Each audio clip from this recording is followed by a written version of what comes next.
What's good, y'all, and welcome to my review to the final episode, at least for now, of the first half of Sword Art Online Alicization, because today, a little earlier today, it was announced that actually SAO is going to be taking the Attack on Titan approach with the season, because as we know, this was going to be split over 4 courses. Meaning that if it started back in, I believe it started back in fall, it was going to end in the summer.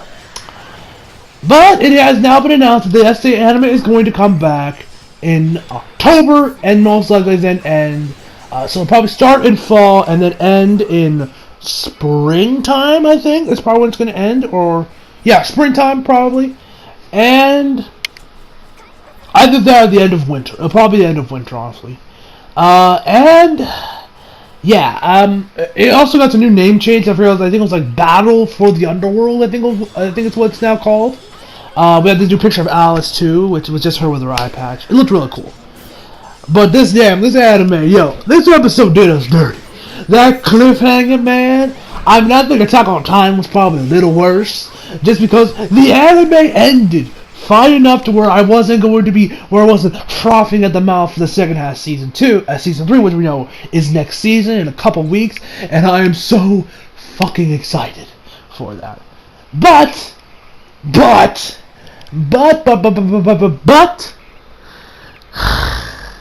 and then you had that post-credits scene where they're like, "Yeah, motherfuckers, we're gonna dangle this and make that way excruciating long for you now." SEO didn't do that. They just gave you the excruciating end at the first episode where they showed off what they did. I'm excited to see the second half. Alicization, I can definitely say, is my favorite season of SEO. I'm pretty sure we can all agree. Even people that didn't like SEO, I'm pretty sure even they probably found some enjoyment in Alicization. Because even Youngko Productions, I don't know what his opinions are of SEO, said that SEO was one of his favorite animes from these last 2 seasons, which was really cool. Also, Promised Neverland got announced for Season 2, which I'm excited for. I still get to watch the final episode because I don't have Crunchyroll Premium, but man, am I excited. That final episode, but I am not surprised they left Phil behind. Little old Phil! I wouldn't be surprised he ends up dying in the Inferno or something. I don't know what's going to happen with little old Phil. So that's going to be interesting when I see that episode. Another announcement. Oh wait, first off, let me talk about Toonami because I keep forgetting to talk about Toonami. But Toonami this week, but in case you guys didn't know, last week for Toonami, or 2 weeks ago actually, when Toonami aired the episode, they actually had like a little glitch or whatever where the episode would not kind of start at the beginning, but then it just froze midway around when the Korean guy shows off how their AIs are perfect. They can't take the fact that they're AIs. It froze right there. I thought my cable box was busted again or wasn't working again, and then it just went to commercials, came back, and then it still was frozen. Then they went over to Megalobox and went from there. So that was weird. So then this week we actually had the episode play in its entirety. Overall, I'm really digging the new guys. Thank God for the English cast. New guys we have introduced to these new characters look really good. I'm excited to rewatch this season again with the dub cast. But I gotta say, Bryce, who you guys know is the voice of Kirito, brother, you got some mighty big shoes to fill with this episode, brother. Cause did Kirito's Japanese voice actor bring his A game here? But I said the same thing about Tokyo Ghoul, and Funimation knocked my socks off when we got to that episode in the English dub. So I expect the guys over at Aniplex to give us the same time. Which also, speaking of Aniplex, the Promised Neverland has also gotten announced. It's going to be coming over to Toonami. It's going to I'm assuming going to be taking a Megalobox's spot because it just recently finished up, which I was hoping was going to be Mob Psycho Season 2.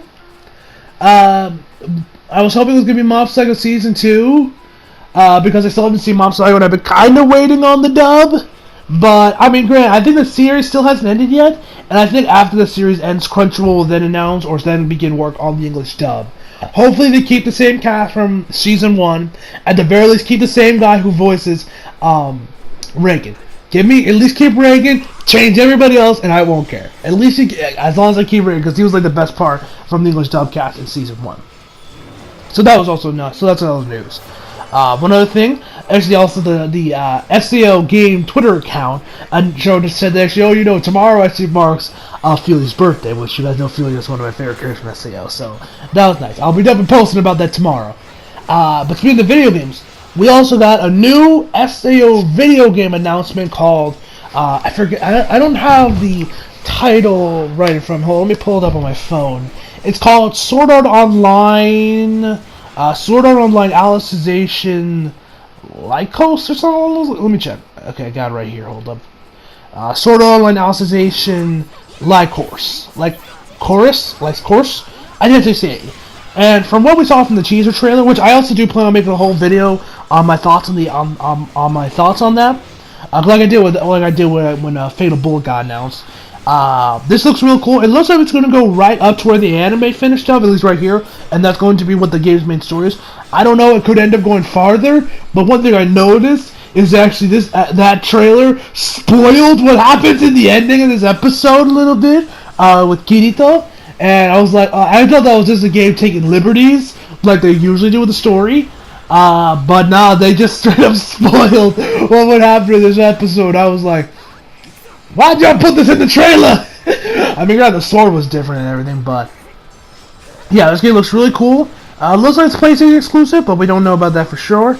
And yeah, I'll talk more about that in a separate video, which I might do that after I finish recording this.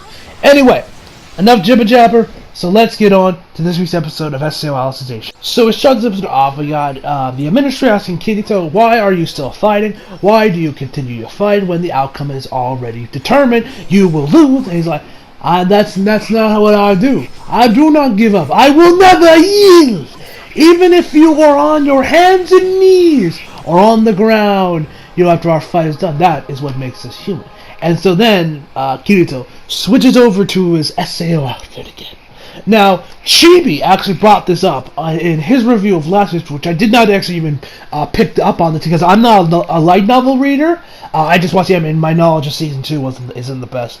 But he points out the reason why Kirito was rocking indeed his SAO outfit, not only because it looked fucking badass, but because it's that Kirito has finally fully embraced the fact that he is indeed the Black Swordsman. He is indeed Kirito. Because he never really liked how... Now, this is all stuff that's pretty much from the light novels.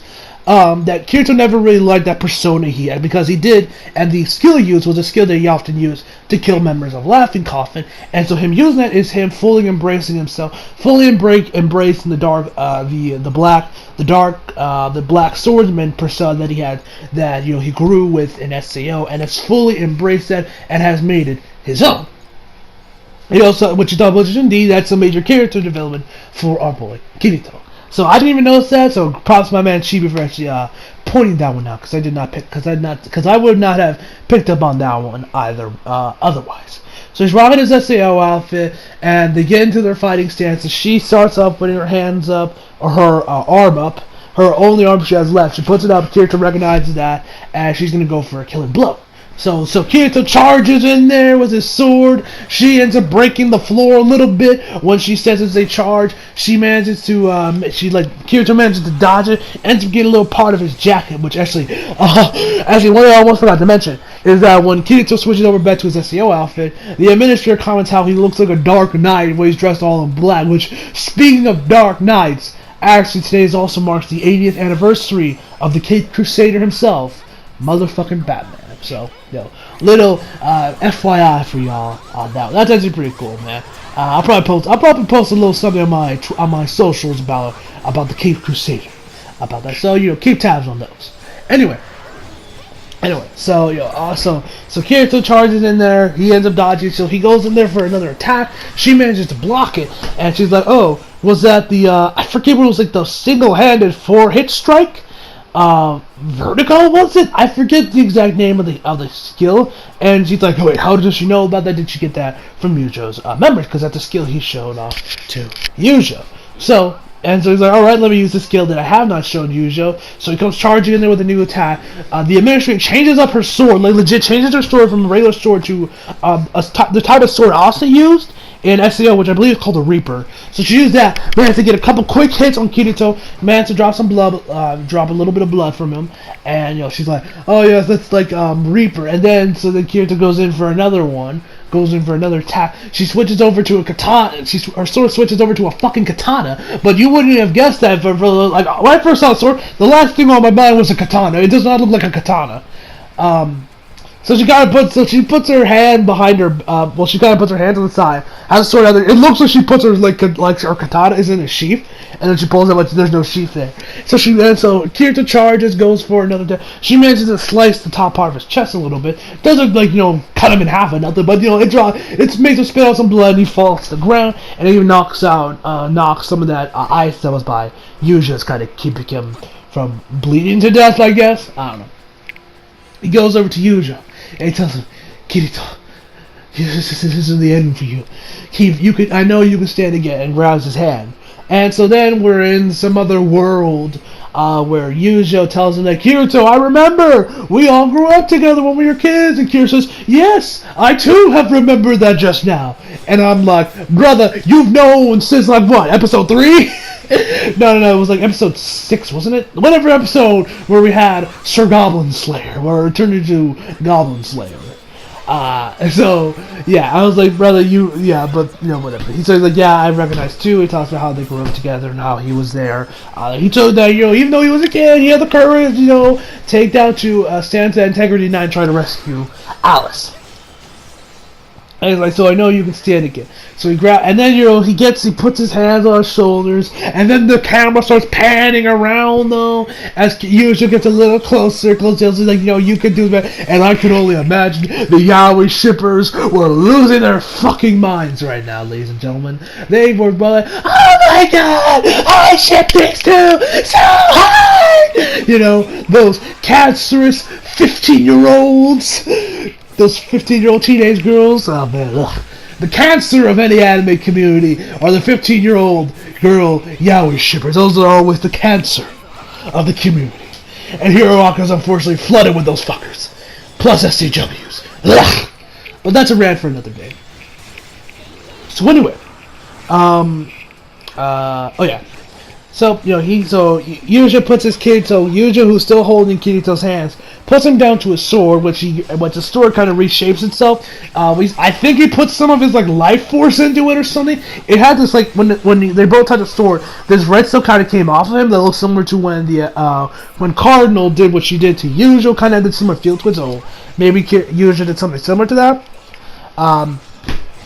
So the sword repairs itself, and it's also red this time, which I thought was ooh, that's better than that blue color. Red is the greatest, because red's my favorite color, and it looked amazing. I love that. I love the way that sword looked. And he's like, now go on, Kirito, fight on. You're my best friend, my hero. I'm like, Jesus Christ, what am I watching? Hiroaka? So, after that, Kirito is now rocking dual weights. I also did record an episode reacting to this episode, in case you guys wondering, so that should be dropping sometime later after this review drops. Hopefully not too later, but we'll have to wait and see on that. Anyway, so Kirito now is rocking 2 swords, and I was super excited for this because this was in the fight. It's amazing. Art animation was amazing. One thing I did not like about this fight, and I'll mention this right now.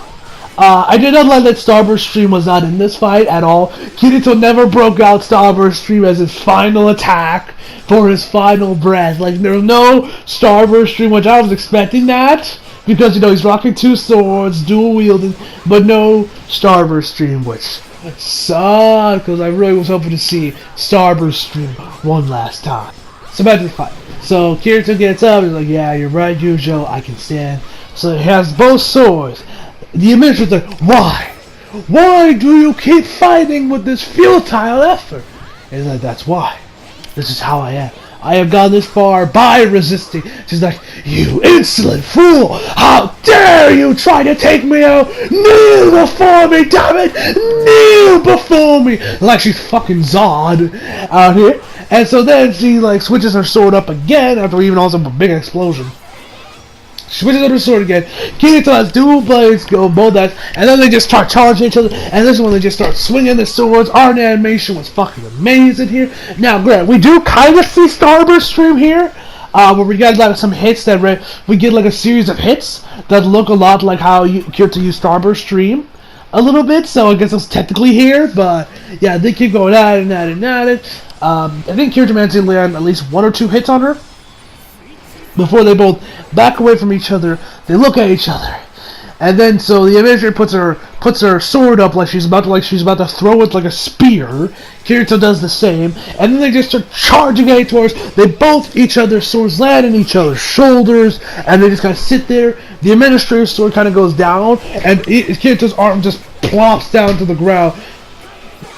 Excuse me. Kirito's does the exact same. The administrator's arm flops down. Now she's completely armless. All she got is her legs, and I thought she was gonna try to kick Kirito to death, but nah. She takes a cue out of Yukiko's playbook from Dominus Unbreakable, which you all know I'm watching that on Toonami, and starts using her hair as a weapon. Kirito manages, he's like, no, not yet, not yet! And the sire disappears, he goes in, and he just goes in for the kill, and just falls, he thrusts this sword right into the middle of the administrator's chest. Bam! The woman is now completely cracked.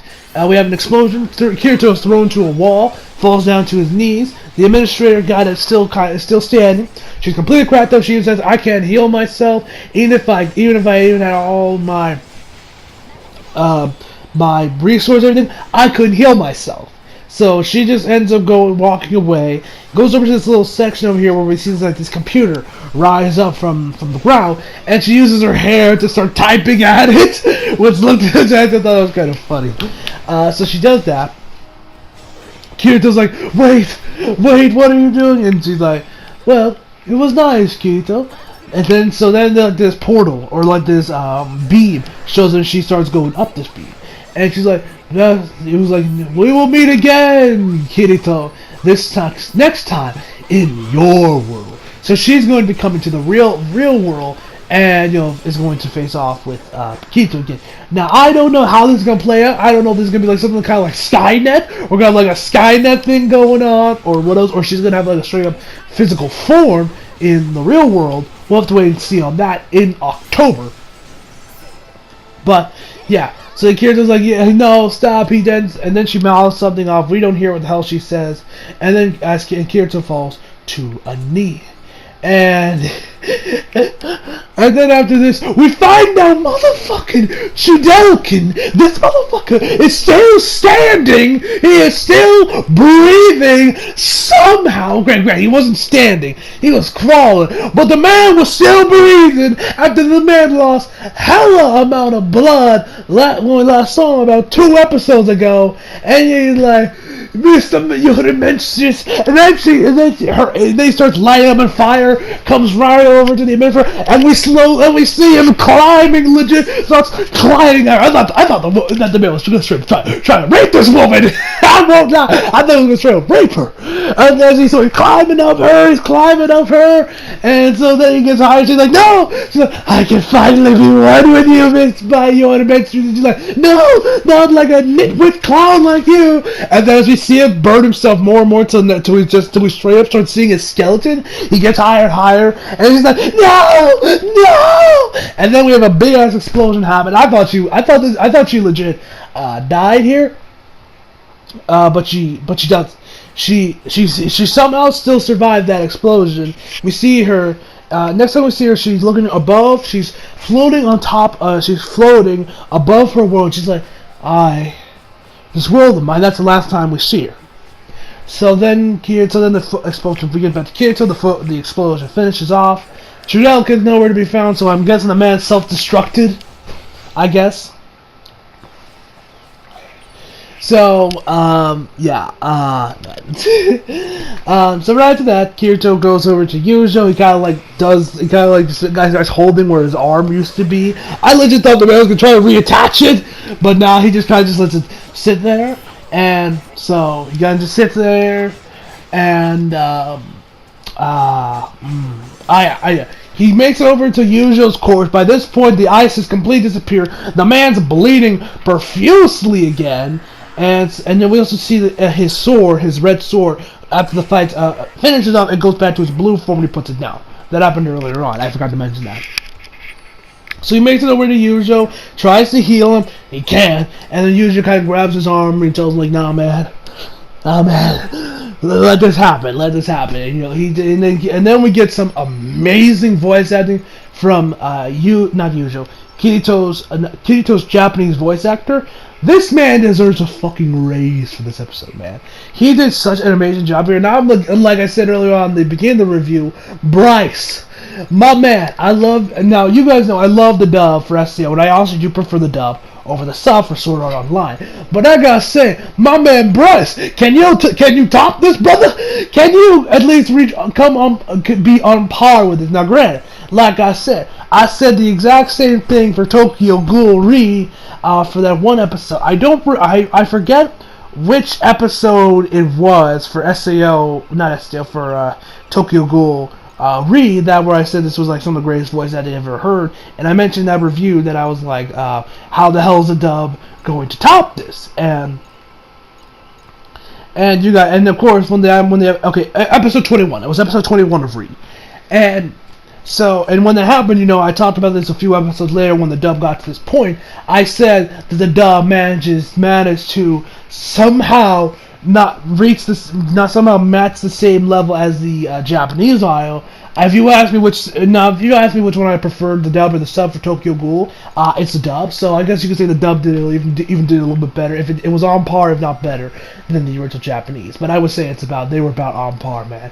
I was shocked with how well the English dub managed. Like, I was like, my God, these actors deserve a fucking raise over Funimation. So yeah, that was some crazy stuff, man. That was without a doubt probably like the highlight episode for me. But this was definitely the highlight for this week's episode. Mine's a fight. Here was just great. We got a lot of emotion from Kirito, and it was just so fucking good, man.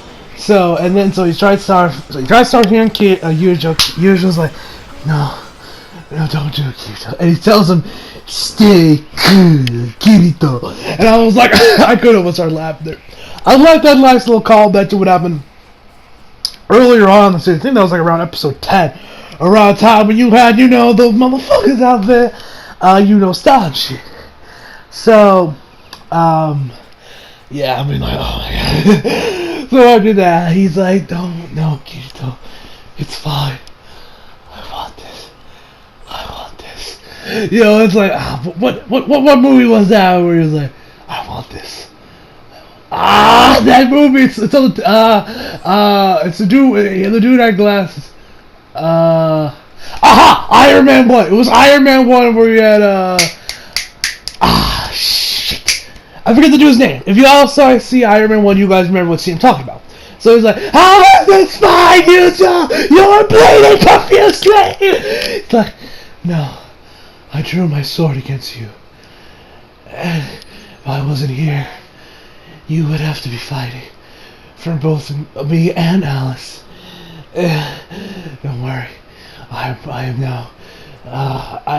What's the word? What was it like? He is now. I think he said rectifying his sin. And he's like, what sin? You have not committed no sin. He's like, of course, I drew my sword at you. Yada yada. Like I mentioned earlier. He's like, don't worry, man. He tells like, man, fight. You are stronger than me and everything. He's like, no. And it just kind of goes on for more. I am not going to try to impersonate Kirito's Japanese voice there because the man put so much fucking emotion in there. It was mesmerizing, man. That was just so fucking good, man. I love that. That was so good.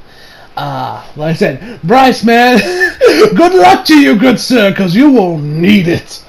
So, anywho, so right after that, Yuja says, Kirito, where are you? I can't see. And I was like, oh no.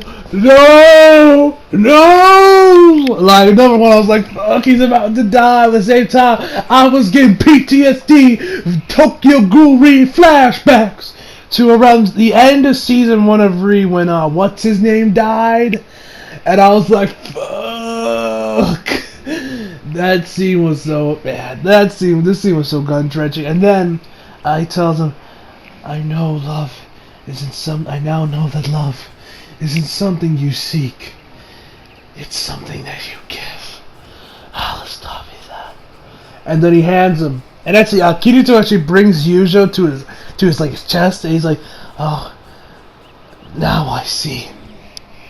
And like I said, the Yaoi shippers, I bet we're losing their fucking minds. So, anyway. So after that, oh man.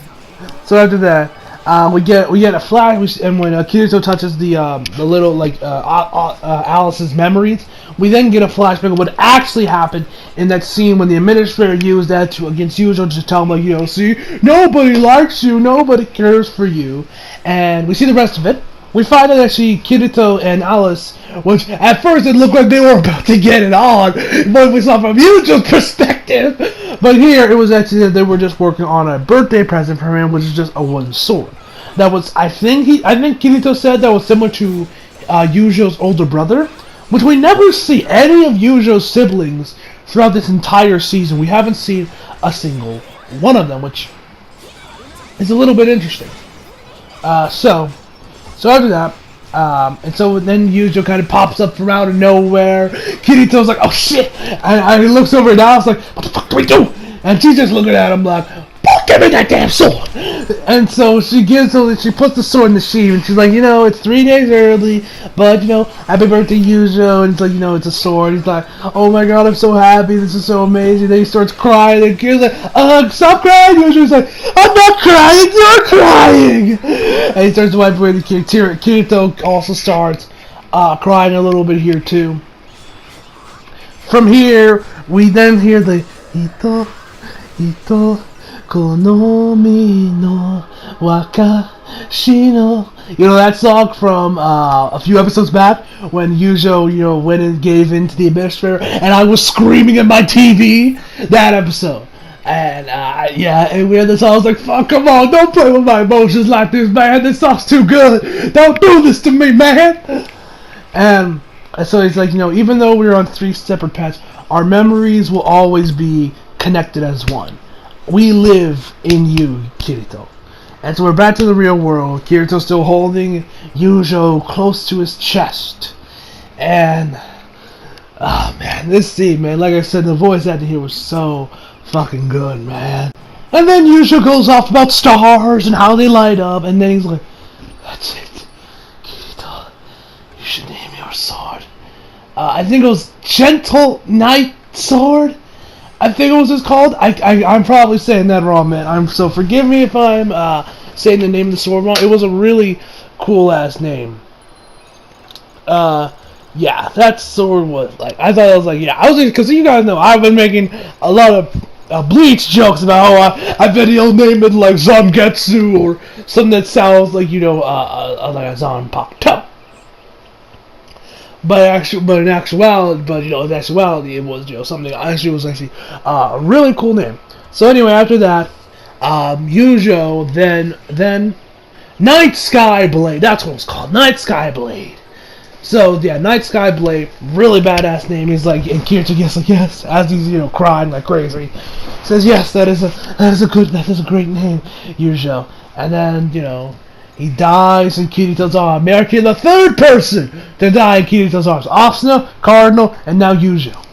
And he's just sitting there, being like, why? He's crying. We get back to Alice and Yuzo. They're now in some, I don't know, dark area. I don't know.